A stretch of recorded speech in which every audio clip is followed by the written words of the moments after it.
guys, it's Holly here at Faces, and today I am with the lovely Paula, who is the owner of Skin and Blister Clinic. Paula, thank you so much for sitting down with me today. Really good to have Thanks, Holly.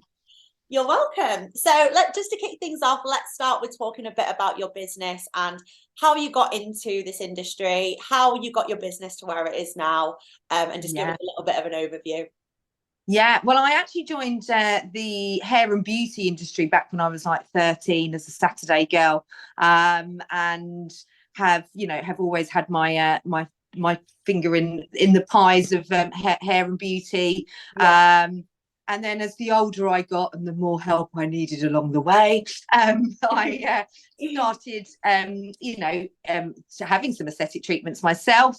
Yeah. Finding it really interesting, and could just see the and again, me and my friends are all in the 40 bracket, so naturally we had a lot of friends that we've discussed about it. We would go to certain clinics and stuff all together, and because I've always been in hair and beauty, a lot of my friends were like, come on, we need you on side. Yeah. Take one for the team, train. exactly that. And I got into it that way. Amazing. I think it's always quite a natural progression from hair and beauty, isn't it? I think you know how to run a business, you know how to build a client base, you've got an existing client base there. And I think I guess it kind of just does come quite naturally, doesn't it? It's just about new skills. Exactly that. So with regards to sort of the treatment side of things, then would you say that majority of your clients are sort of within sort of that, I don't want to say older, but do you know what I mean? No, the older demographic. I don't know what word. The ones of us that are trying to hold on for dear life to what we've got is basically what it is. Yeah, absolutely. Yeah, my client base is definitely sort of the 30 pluses. I do have some younger clients that come through my door, but actually, yeah, it's more, I say I get the sort of 30 to 40-year-olds that can start seeing some changes that they're not so happy about and are looking into ways of preventing that. And then I get some of the more mature people that just want to look refreshed, really. Yeah, I think it's nice to have that as like your sort of specialist area as well, because I think when it comes to the aging process, it can be a really emotional and hard time for people, can't it? So actually having a practitioner who kind of understands that, you've been through it yourself, and you have a lot of clients within that same kind of area in their life. I think that's really reassuring for that client as well. Yeah, you've got a lot to talk about with each other. It's not just henpecked into sort of one area, and that's what I really enjoy about it is the discussions I have with everyone, because everyone sees something a little bit different that they don't like. And it's sort of steering around paths and sort of finding the best treatments for them. Yeah, exactly. What treatments would you say are really popular for you at the moment then with your clients? I'm a big believer in microneedling. Our anti-wrinkle treatments and our dermal filler treatments are, of course, they have their place in the market, but the actual overall texture and quality of your skin is really what gives everyone that glow and that healthy look. And some of the serums that you can combine in with microneedling, they're quite life-changing for skin textures. You can mix and match them. You can work with different clients. It's not a one size fits all on that. And everyone can notice the difference. They all feel a little bit rosy after the day of that treatment. They're all leaving me. My husband says it looks like I've slapped myself about when I But the results are amazing, and I think I've talked quite a lot on when I've had these chats with practitioners around kind of skin maintenance as well, because I think maybe 10 years ago there wasn't as much skin knowledge and skin treatments out there as such, and I think it's quite naive of people to think that just getting your Botox and your dermal fillers done, it's going to make you look younger. It's not. It's about getting these maintenance treatments, isn't it? And really looking after your skin, because obviously they're not as invasive as like anti-wrinkle injections, but certainly things like microneedling, if you get regular treatments sort of every 4 to 6 weeks, can really make a difference to those those fine lines. Yeah, huge differences. Yeah, huge differences. Yeah. And again, with my age demographic that I look after, the menopause is discussed in my clinic an awful lot. And and the reality of it is, we are stopped producing as much collagen as we age anyway, and then as soon as the menopause hits, it can be quite detrimental to people's sort of skin textures, which then just knocks people's confidences. Definitely, that I completely agree with that. But I think it's so nice that even treatments like microneedling are so much more accessible. You don't have to spend hundreds of pounds on it. You just need to go to a practitioner who you trust, who knows about the skin, who has that knowledge. And if you keep up with those treatments, it can really make a real difference, which is great. Yeah, absolutely. And that, price wise, they are so reasonable. They're so achievable for people. Sometimes when people look into certain treatments, the costs, can be quite high, and not everyone has that accessibility. So it's quite nice to be able to sort of, if you like, push a treatment that actually people can actually get on board with and afford. Yeah, absolutely. So with regards to sort of the evolution of treatments then, because obviously there's so many things coming out, so many new products coming out all the time, and it's one of the reasons why I love the industry, actually, because it's just so like non-stop. Exactly. And trying to keep up with it is like sometimes really difficult. Are there any treatments that your clients have sort of asked you to train in, or any training that you've got coming up that you are going to be offering new treatments? I feel like I'm always in training. Again, this is what I love about this job, is you're never done, are you? You can never just go, right, I'm done now. No, actually, I offer quite a good range already, and most people seem to be quite happy with our guidance. And sometimes we try something and we'll move on to something else. I do like PGO threads. I think they are, and again, with the more mature ladies, I feel like I'm targeting them today, but I don't mean to. And again, it's more about the collagen reproduction with that. So I think that's what I'm really, I think that's where people are quite interested. That people want to kind of have more of a natural look. And so it's kind of just explaining to people about the dips and stuff that we're having, and keeping them aware of it. Some people just don't know, and and I'm quite interested in the PLLA collagen fillers. I've been reading that's about coming that. out. I don't know much about it, but I was reading it and I was like, it sounds amazing. Exactly that. And again, so those things that aren't just that instant look, that things that kind of grow with them. I think a lot of people are terrified that they're going to come in for a treatment and walk out looking. I can't mention names, but there's a few celebrities. I was speaking to someone earlier and I mentioned names. I was like, I probably shouldn't have done that, but I know what you're trying to say. No, it's about educating your clients as well. And I think as a practitioner, it's so important to keep educating yourself, whether it be on new products, new treatments, new techniques, generally just increasing your knowledge on the skin and the aging process. Because, your client should feel like they're talking to an expert, and they should come in and really trust what you're saying and what you're advising them. And it shouldn't just be a case of like them coming in, having a treatment and going. It should just be looking at their journey and how we can achieve a result over a certain period of time together.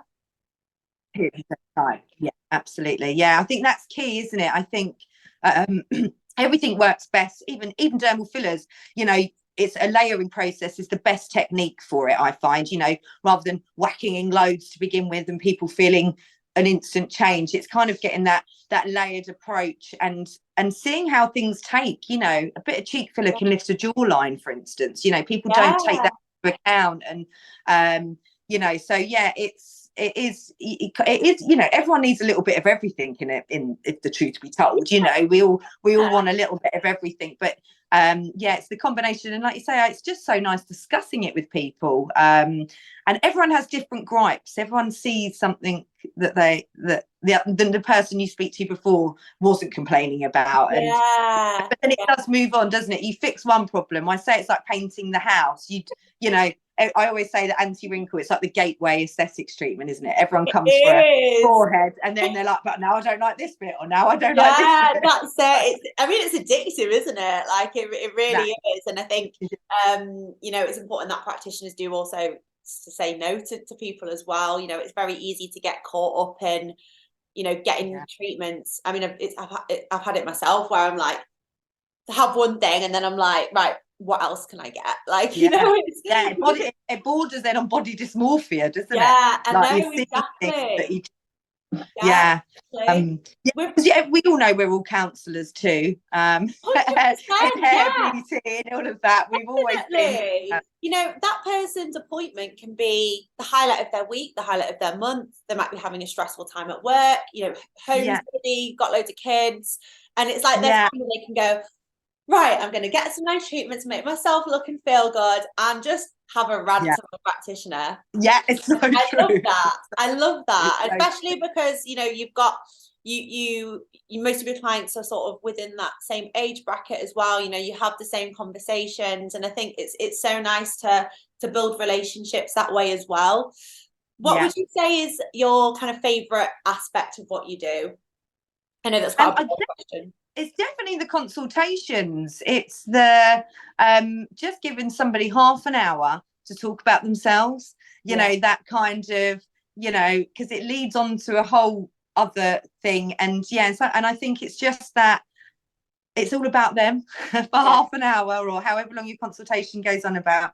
It's about them, and, you know, have they had an outbreak in acnes? And, you know, you think when we get to our age that we shouldn't get spots. Like, I'm not a teenager anymore, but, you know, but yeah, I think it's just that little half an hour discussing, you know, putting the world to rights and sort of assessing and just giving them that time. And then, of course, when you get like a little picture 2 weeks later, because I always hate straight after pictures. You know, I've wiped everyone's makeup off.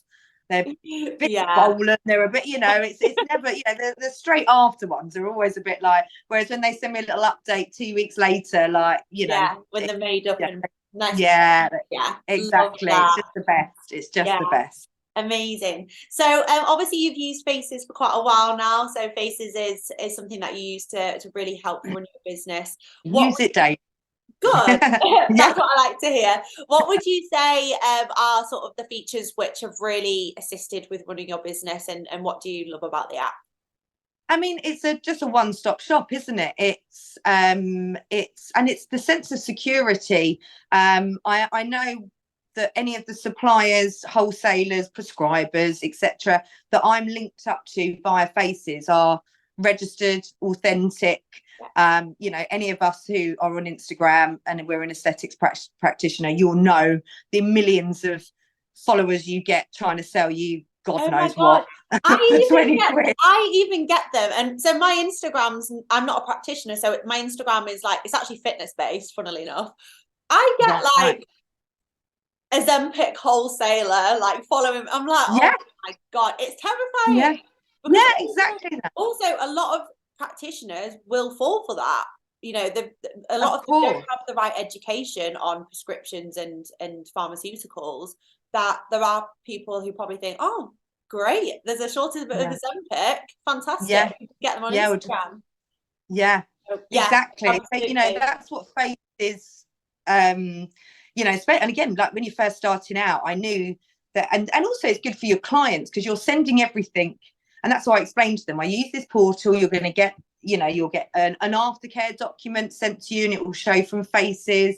And I always explain to them that, you know, this is a way I can keep all of your data safe and secure. And basically everything that I'm using on your face comes via a registered company. Do you know what? Sorry, go on. No, go on.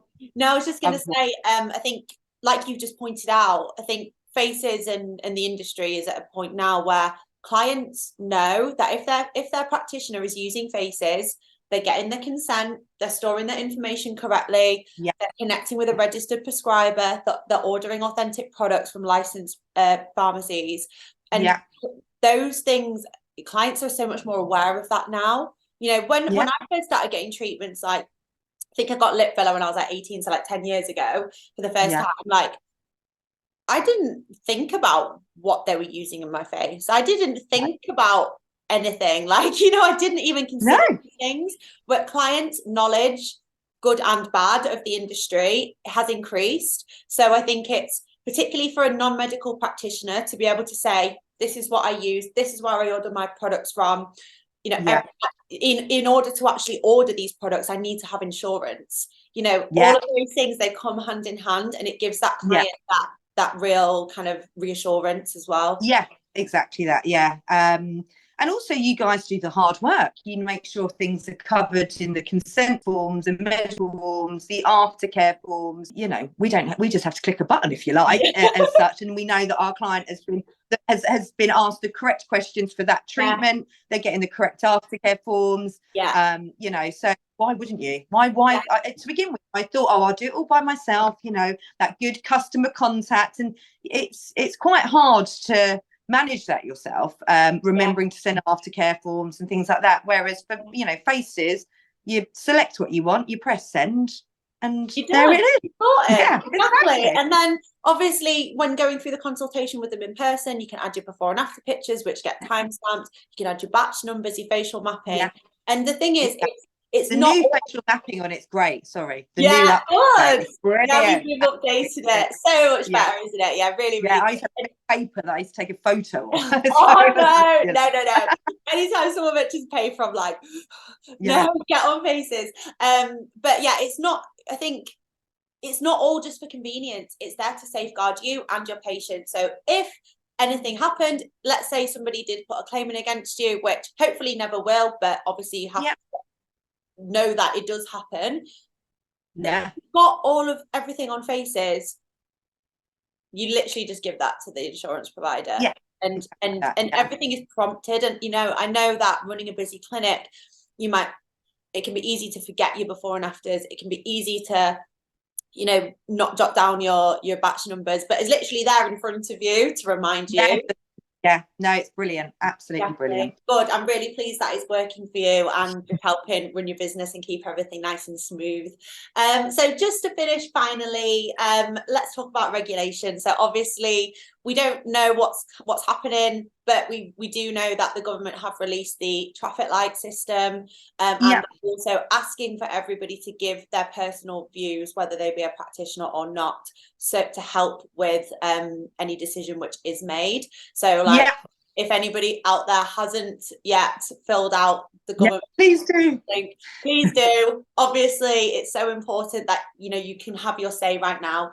What are your personal views on regulation and sort of what's been said, Paula?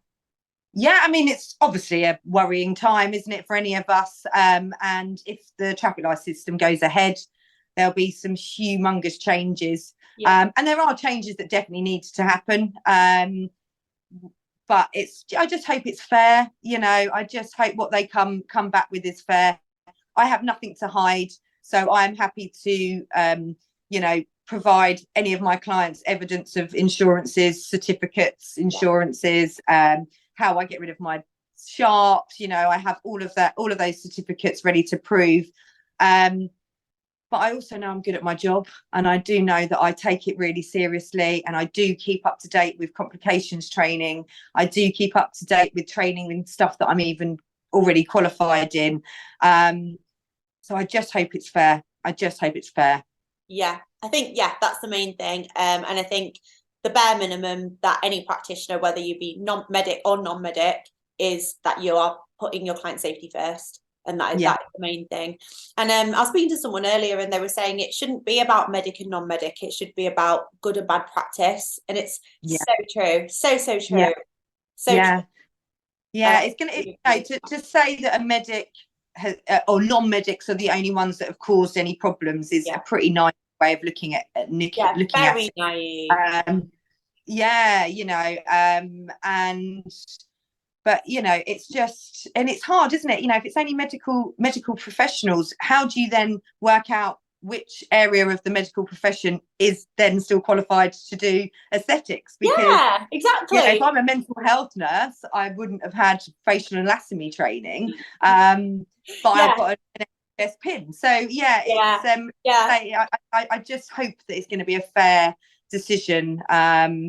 And again, you know, and some good guidelines for us, you know, what we need to do to run a successful business. It's not unheard of in any form of other business. So exactly. You know, it's so weird when you think about it, with the, you know, the severity of the treatments that are performed, that there's no actual laws. Like, it's just, it is wild. So like you say, just like any industry, there should be something that's put in place, but you know, we'll just have to see what happens. But I think, you know, like I said, if anyone out there hasn't given their opinion on the government link, we can post it so that you can have your say, and we will definitely have another chat once the regulation has come in, and see where we are. I think that'd be really see what we're all doing. Yeah, exactly. But thank you so much for chatting with me today, Paula. It's been so lovely speaking. Yeah, thanks so much. It's been good. Thank you so much. Have an amazing weekend. I'll speak to you soon. Bye. Bye, love. See you.